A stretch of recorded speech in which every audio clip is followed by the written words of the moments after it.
Kawng te in zawain zibai vekule voi ni kumsang ni som ni le panga September ni som paruk thole ni ania tuna hian lunglei veng pakhat theiriat kong chung tun fu ru tui tlaina kong ati balna bula khan kan oma heti lai hian konga bala wang hian theiriat lamalu na kong an siam chopa ke akal na thin two wheeler tlan thein chuti lai chu a hau tak em em arab thak ang jong pon arab thak ati theya chulai mun chu tuna hian kan cover don ani heti lai mi te po hi an tlan chodon ni in country kan en lokang in phurna mani lawa tikhian an tlan chho thin ani at lok long hak lo ro thian pa lo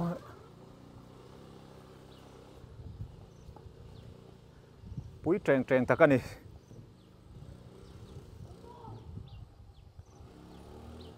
khi kong in thlep voi khatna akwal voi khatna khani a hau tak dan tur hi kan thre thiamang kong na lu tu ka oma khitilaya khianin a chho mai theilo ani cement hian atlang rat lo dewa akwal lai takhi cement plaster lo ani sia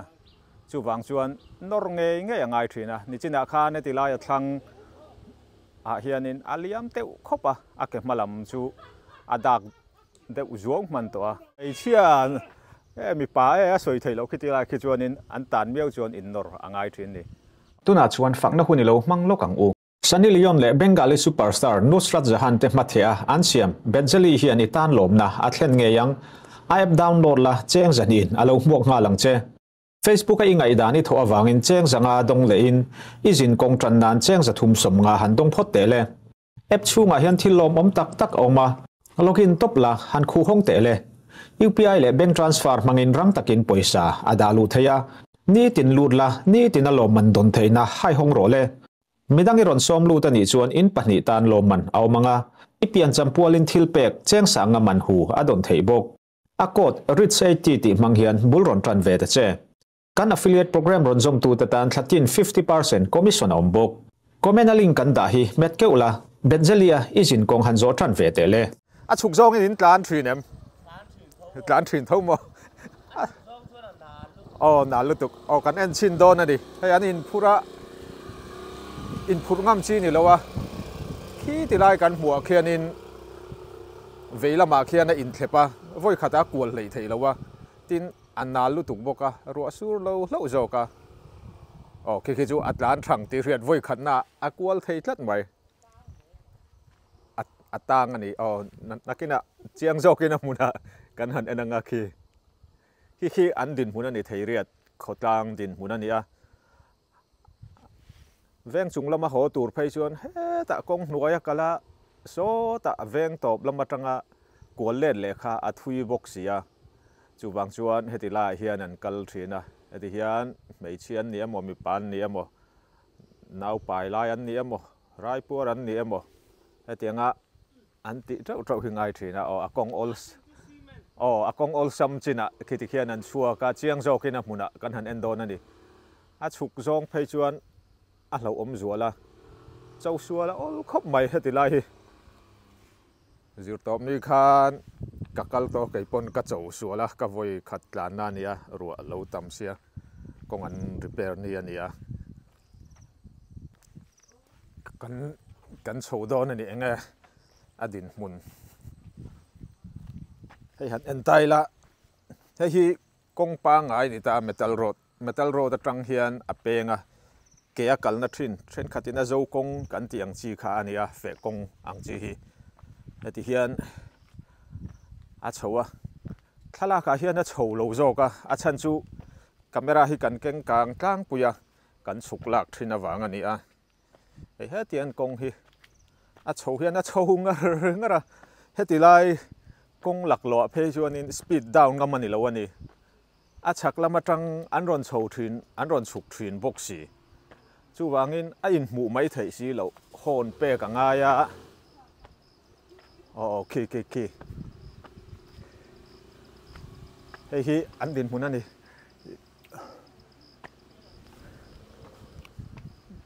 a tlan ngam mai lo wa anor te angai thina hei hi tuna an din hun me kan ya an chho hlei thei lo tiang kan han tlan ta kong hi han en ta ula hei chop chil ta ka siam ania a chik em a helai hi azim zual lu tu ka wangin an la zawa chir hlir ania voi khata atlang thei si lo ani ti hian hei kan thian pa po hi ron tlan so do na ti hian an han kual phota achir chin ania angam khop mai atlan thang ti a hriat ani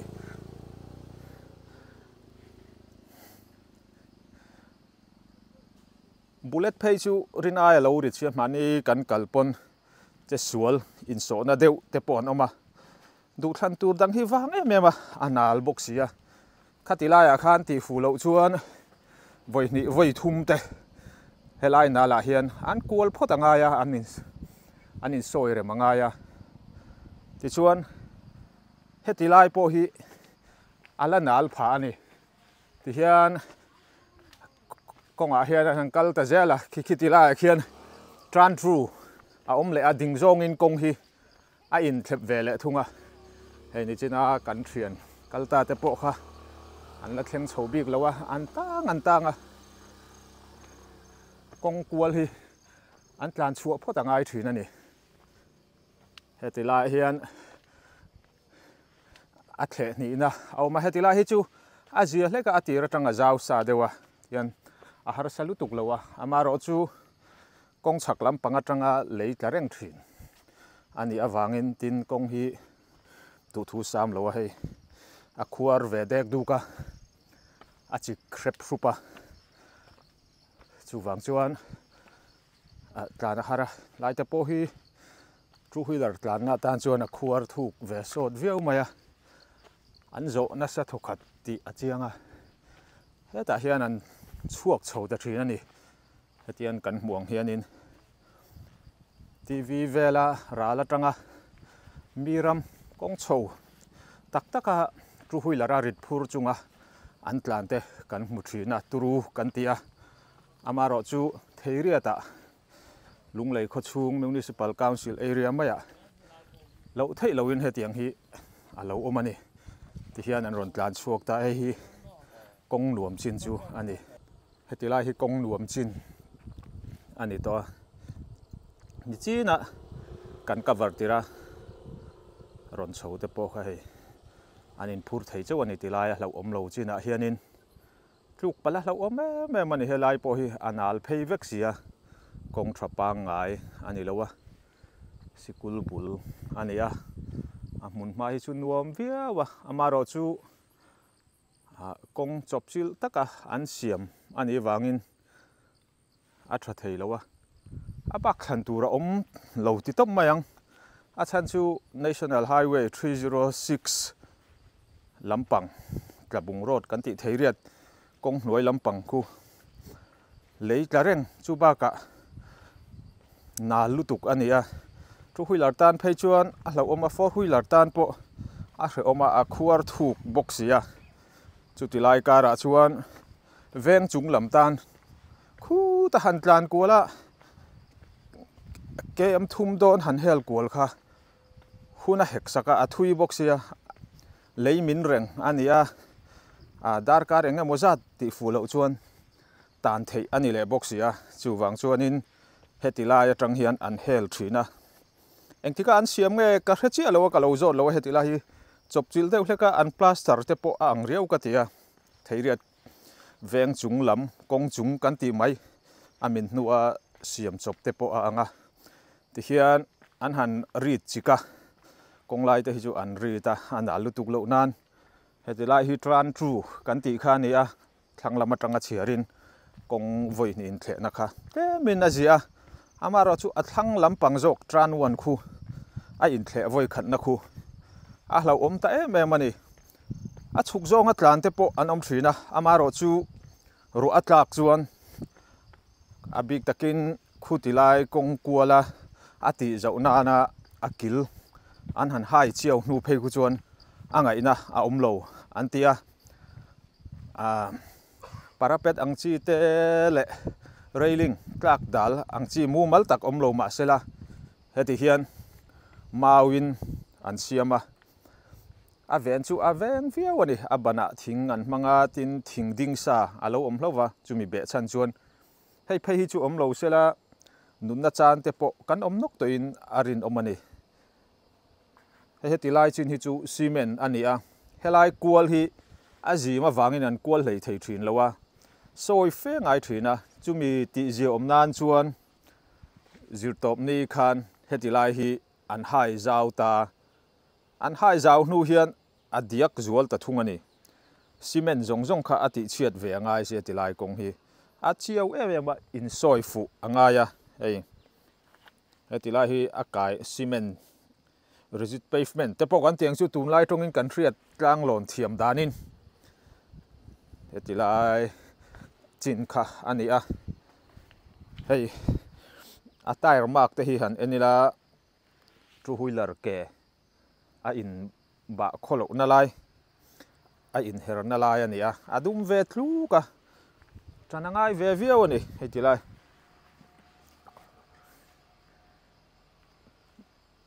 ke in na kal theya cholama chuklama po amaro chu lir thei tlana na siam ani lo wangin lir thei tan che da har sakhop mai ti lai chu hei ke akal te po ti hian anom ve reng ani tun kong chia ta wangin khuti lai kan hnuai kong pui tlak bala wang khuanin kong lun tak ani pha ani lam panga khuan office bang school bang an ron tlan chodona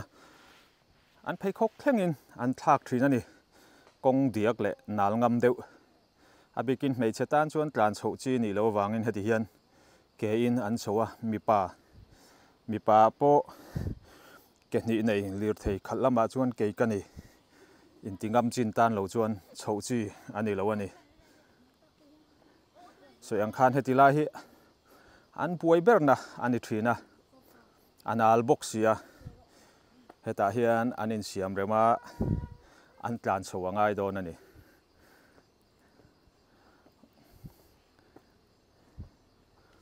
awan lo enang a hu phur om khom mai rinai ala chiau boxia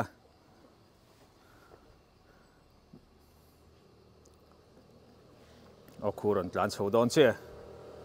so yang khan heti lai chin hi chu an la thei mai thin abu ta thaka ei tran wan kan ti kha nia voi ni an soya voi thum so yang khan ati hlei thei thin lo ani ha kan din mun chu ani an tlan lo thei si lowa khiti khian a chaka khian chete an boile a tran tru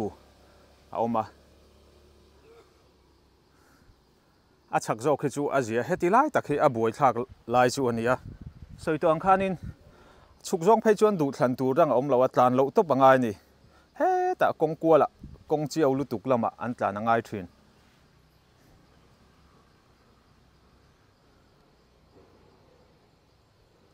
chole a tian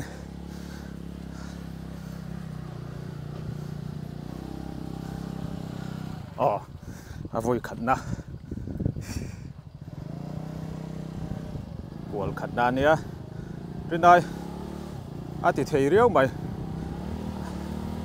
eo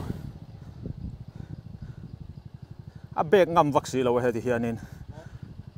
anal ang reng lu tu ka heti lai takhi chu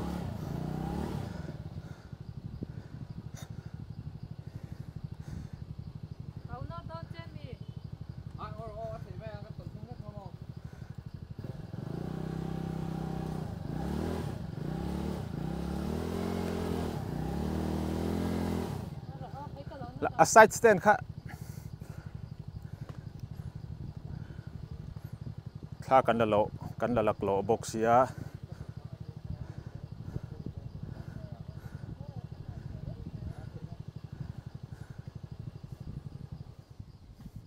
aron tum thale don ani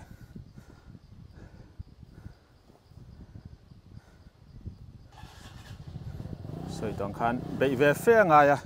a kai na lai hi ti fu angai box ya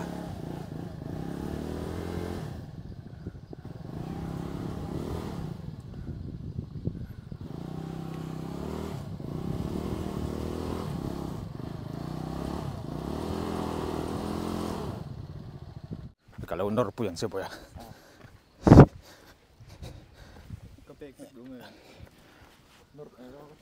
oh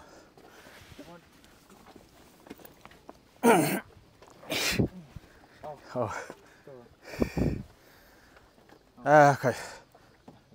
in nor pui lo thei lo ani oh thalak ringot kharil ru alang thei lo oh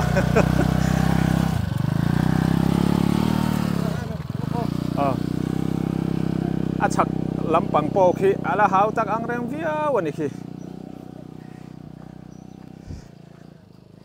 tilai tran tru khi chu a ol sam deuh hlek towa a chuk zong a ron tlan tum te po an lo mani khi ta khianin a chho zong chu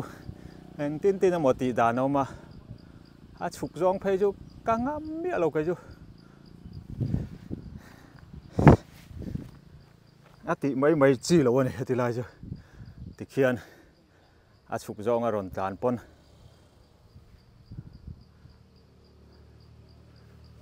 oh aron tlan chho tlat ni chin ami kha ania hei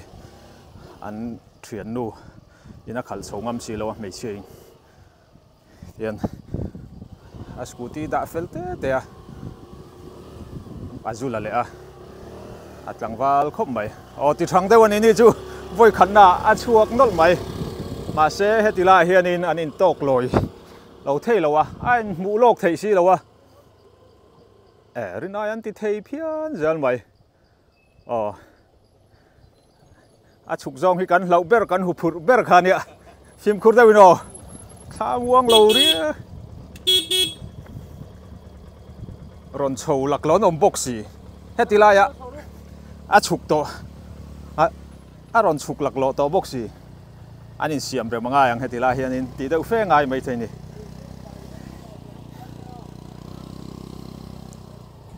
inor pui lo chuan boya inor pui lo chuan chiamo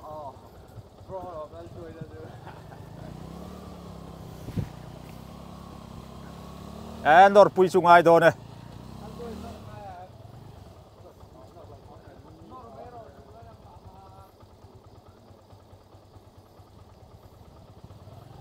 inor pui lo chuan nung lama tang khan nor pui ro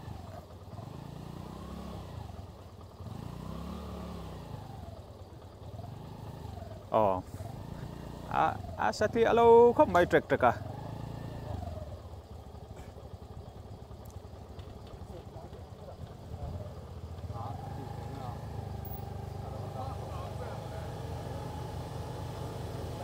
adang an ron chho le mek boka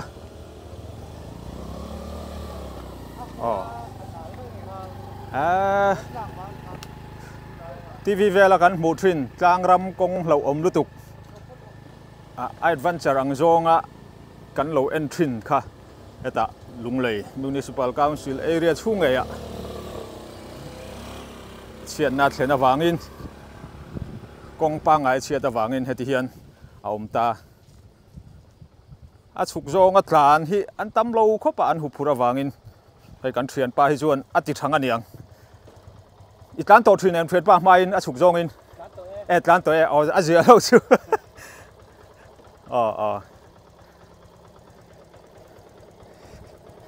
cái lâu chợ bùi chứ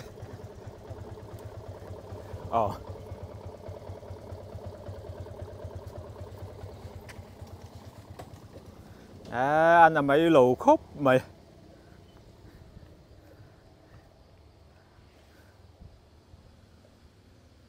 anh in tóc lồi trang ở ông lầu thầy lâu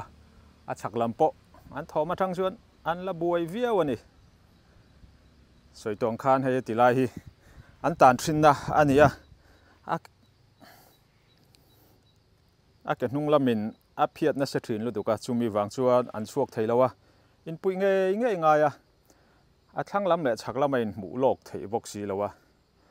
a boi thak đủ viêu anh thầy riết pan na công chúng bang ngai kha ani a hei ti hian kan muanga a kong alian lo na in metal rod thatak zau thatak zo nuam angreng tak a kong hi zal tharewa tlangkar konga chuanin hei thei riat abigin aveng chungkal tur tena an zo ber ani a amai ro chu tun fur lai khan amin tafek mai ani ti hian awa hian amin chin hi metar som ko pathum vel ani antia khu tilai khu national highway 306 302 zonga ka chiang lo ka ti sual ni chuan min thre thiamula lung lei le korpui suing kar kongkal zel khania khumi kong laya wang khuan amin ta hetila hi theiriat kong min anti thin lir thean tan char thin na kha ani a ko khu tilai khu kan muanga hetilai kong min hian ala ta vek maya an kong poimo hi kong han sia le donin a hau taksia lei han do don sela amaka makta duai te lemo sen ngai tur ani boxia chutti maya puitlin thei ani lova chuwangin du than tur dang om lowa nichina kan en two wheeler vel har sataka an tlan thin na kong kha anzo angai ta ni hei hi kong thlang lampang ania tikhianin amin renga maro chu akha tokin an thian faya an in tok loi lo nan hon an in petua tura maro chu kalmasak mamo ve ve kalmasak tum ve ve chu in to hun aum lo thei lova hoi hom takin tihian akian tu zok ni in chu in an in pel thin ani a ran pa in hoi hom na te hi an zero lem lowa etiquette and manner te hi kan driver te hian a ranin an zero lo amaro chu an thil tia hianin atakin an lan tira an nun puya hoi hom na midang te ngai poimo na midang te za thiam na te hi atakin ti hian an lan tir thin ani anunin an nun pui a ran pa an zir chu ani lowa an ton hriatina apek ni ina langani hei hi leimin chu ani a arei to a hei chu fur tir lama min kha ani to a ti hian khu da kong thlang atanga kaldon hu chuan a thui lu tuka chu ba ka anala a kong khu kan thre thiamanga two wheeler tan chuan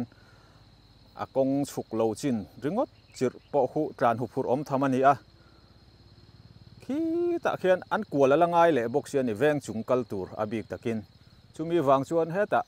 kong har sa deuh po ni se antia an thlan angai thina kual takin an kal thina akal tok chu an omlo theilowa amaro chu tlema two wheeler lama ton frian nga deuh kan ti don nge a hne so deuh expert deuh te chu kong hnuai lama hian an kal ram thina ni min lo threthiam lo kong chung lama hian a hnai zo ka wangin an kal ram thina ni amaro chu kan hmuangin a chuk zong phei chu a hlo me me ma chho zong po khati kha ani to nakalain chuk zong phei chu puitun om lo hlo phei chuan rei tak ma ani chowa tan theina ani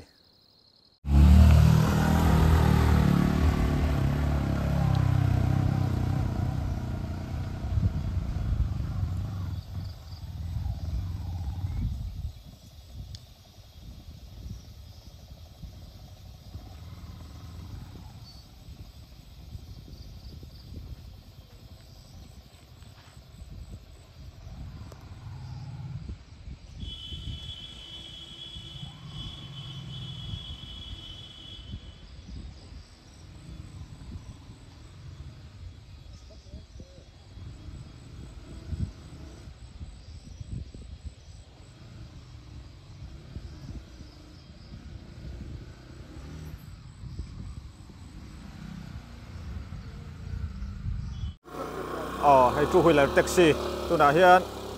a chho do na anin phur ngam lo a ti hian an in zui cho two wheeler taxi po an kal tho ani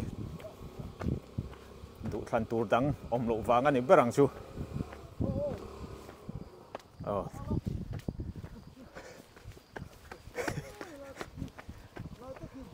dia khatilai kha cement plaster ti lo chuan in a boi thlang lu tuk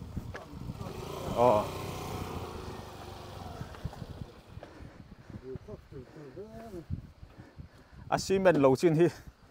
a thui ta rewa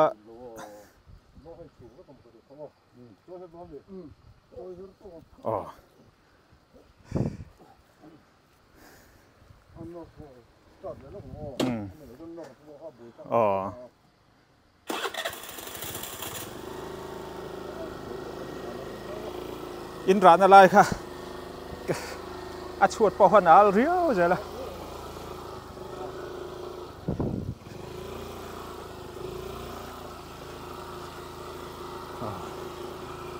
a chuan na tur jok no rangai ri ni tu na chuan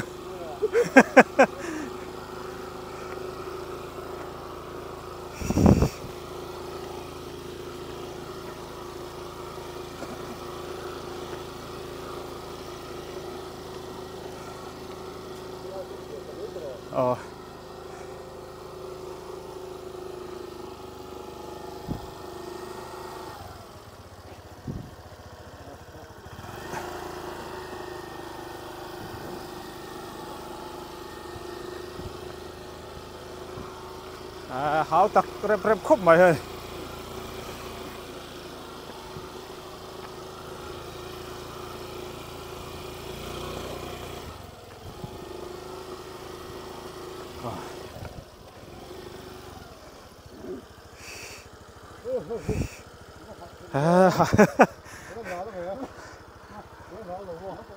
lại in phút lâu là azol xin ra trong khuôn in phút là cả po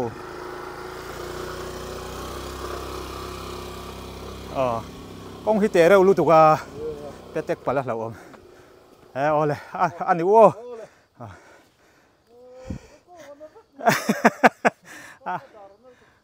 thác treng treng thế vậy anh muốn làm mồi à con nghe rõ thật lâu anh đi thì lại anh ấy à chế phát kiến lăng lâu mà sẽ là thì thằng lâu tan chưa bây về phê ngay thùng mày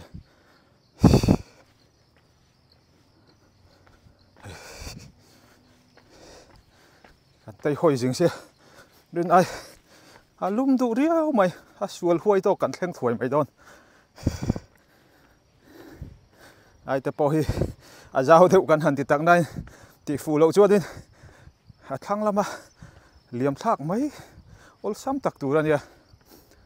anh bùi nó biết là lăng ta chú cement plaster xin ai chuan anh bùi lâu à mà rồi chú qual khẩn na giao lai tira gym đâu anh tị anh lại giao nua chuột khóc ta hi anh bùi nó biết chú anh ta hi xiêm ra ngai đâu nè hi thil har sắp tục ni chuan alang lova mia ti bùi nó sẽ tru hui lợt tan chuan heta han chou mai hi har sariawa chu wang chuan in ni xiêm ma ni thei se khotlang an chet angai đâu nè soyang khan heti lai hi azim lu tuka chumi wang chuan cholkar liam ta top lam khan an lai zawa lo thei lo in chumi chuan kong chuat hi ati khoka ti hian tlana ti har sa zual ta ni bel chu bel thakop a hnum hlara tang an tam ti hriat deuhin hei adum thle thluah mai ani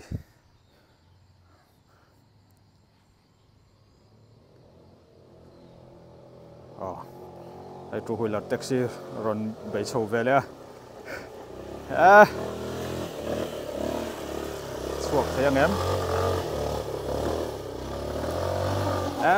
voi khat na chuak thei thlat mai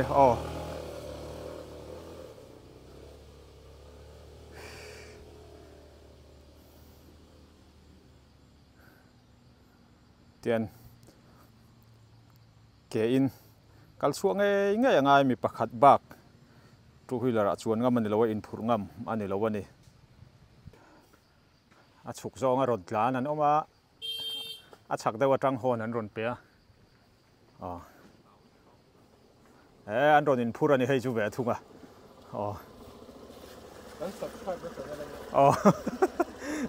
aga ta lo he jut le min tha ti muang de wa aga tom lo tan phei chuan in enge mo thu ta helai kong atlan tan chuan trong trai tamangai viu in alanga ni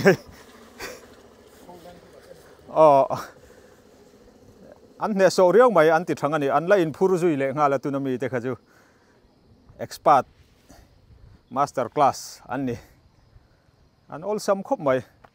chuk zong hi anal ti lowa chuan an boi nep deuh hleka an boi na chan ber po hi a chho zong na lutuk a cement plaster sina atlan kai tur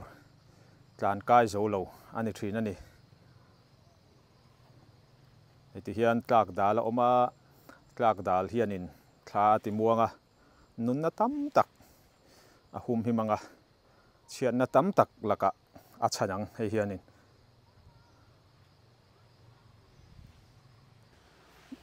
ron chukan om rio rema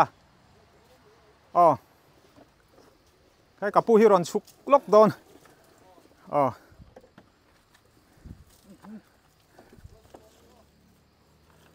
lo ngai chang lok ru he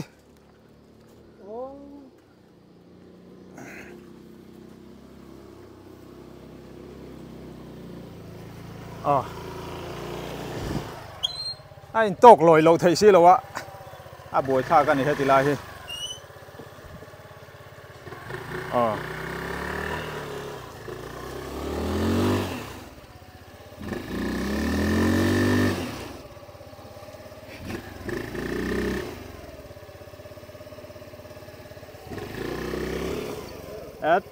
apa nó sẽ rêu thuyền pain aron puyanga nung hi choi son deuh dor angai don ni apai na riau mai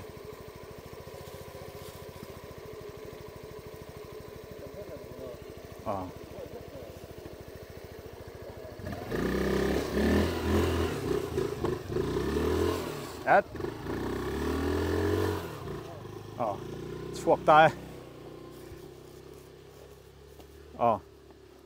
clear ra chak lam pang chu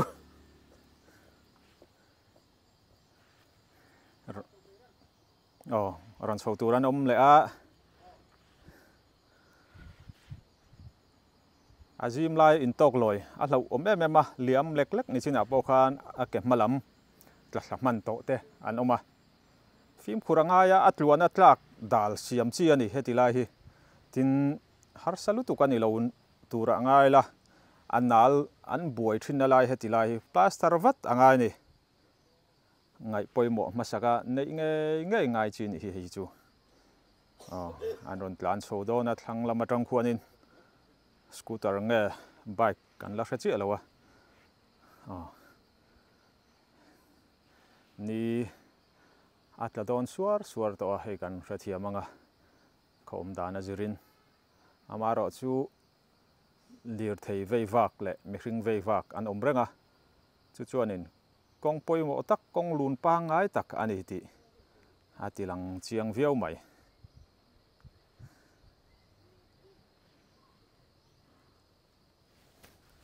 thosi po atamang reng viau mai amaro chu patling tan thosi se te hi chu an a tham lo ani a thak ve seka thosi kan hanin se tir hian missionary ru pu ang zong alak phei chuan pathian in du taka siam te ei tur kan pe ti na ani a thak khalo tur zeu maila an hriat thiam thei viau ani ron soan tuma an in siam rem rei ang reng reu an hlau thong le deuh nge hetilaya tlan te hi chu atlang puin tlan thang an nia ni china po khan voi khat tlan na te po an oma amaro chu an ti fu chuan tang khombuang loin an tlang thei mai thin thung ani kan lo ngai chang le lokang aron chhota ni chana expert class master class kan thi te khan ni mo ew at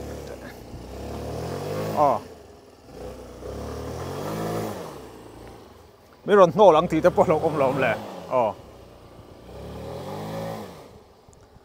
chuak lei thei bi tlat lo hei po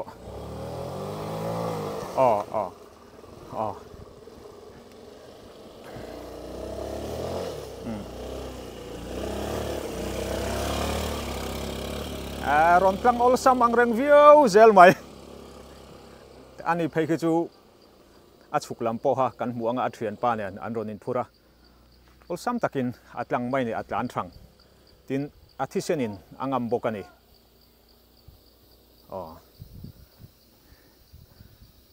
eng po ni se tlan thiam te tlan thang te titih te omma sela heti lai kong hrim hrim hi a him lawa tuna ron tlan chhota ma chia ron chho tura kan ngai po kha a ron chho ngam to lawa din mun hlo om taka din ai chuanin a thlang lama lir thei ka da jong mai anga tia a lir thei a hnut chia don ani a thanga khuanin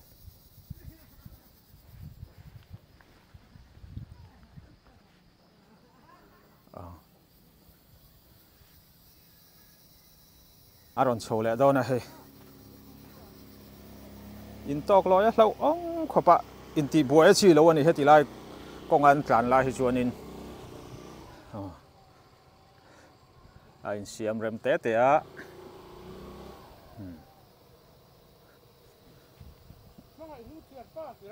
mangai lu thian pa ani chu kan drone khal tu pa mangai lua thian pa kha ania mangai lua chu na thuk don lo chat mai khai lai vel te hoi chu thorang du ria mai ron tlan chowa tian heti lai hi koi ni na tran tru khep ni na khani anal nep nain ti sual ol tak turala ni film khurangai veu mai konga te to na lai alai la khuar zui boxia heti hianin chu wangin ati thang lo tan phei chuan tlan har sa de uturani ti khan kong din mun le a om zia tlang pui chu kan hria in arin oma hei kan tun lai khovela gas kan mang lar bera ei rong bol nan gas a om lo chuan convert tui mang stove te thing te mei hol te mau thlenga kan tu angai thina abak than du than tur kan nei lo wang ania amaro chu du than tur nei lo rau rawa po kan thil than kan thing fak than te po kan la thliar le theya a tha kan la thlang theya chu tiang bok chuan kong dang zo tur nei lo rau rawa thei riat po hianin tun aya kong thalek nei dan hi an nei ni in kan thria soi to ang khan a koi lo om zual lai anal zual lai hi han plaster hlek sela aro nuwa chuan in nor chuwa ngai lo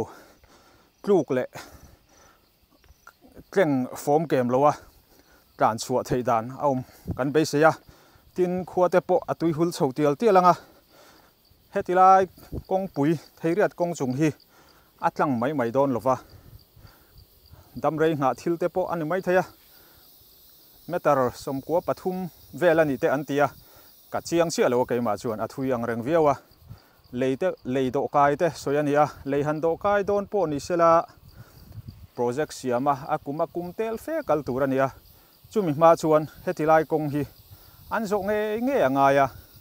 chuwangin hetingot lo dewa tuna ya tha khotlang ani amo sarkar emo point amang tangkai tu anmi le sa te ngai poimo a ma anlak anga ya ni hi tu te mo ti mual phau tum wang emo tu te mo an chu ti khati wati wang ani lova khuwa relina har satna min thlen na sat ziate tin India Ram National Highway kong pui frang franga thu nei tu NHIDCL nuaya contractor tena kong lai dan tur tu thu sam lo kong an lai awanga me pui har satna a thlen dan te chumi har satna kal zelina a khotual mi te har satna a thlen le chhon dan te baka kong lai tu construction company tena an kong lai chan ber kong sial chan ber mi pui ngai poi mo lova an mi hring pui tena an torna sajia an manin hlong na tel ma sela an mi hring pui tena har satna na men lo an torna sajia tarlan kan du awang te tin hetilai kong hi kan tun din mun ang kan ram din mun anga khovel thang meka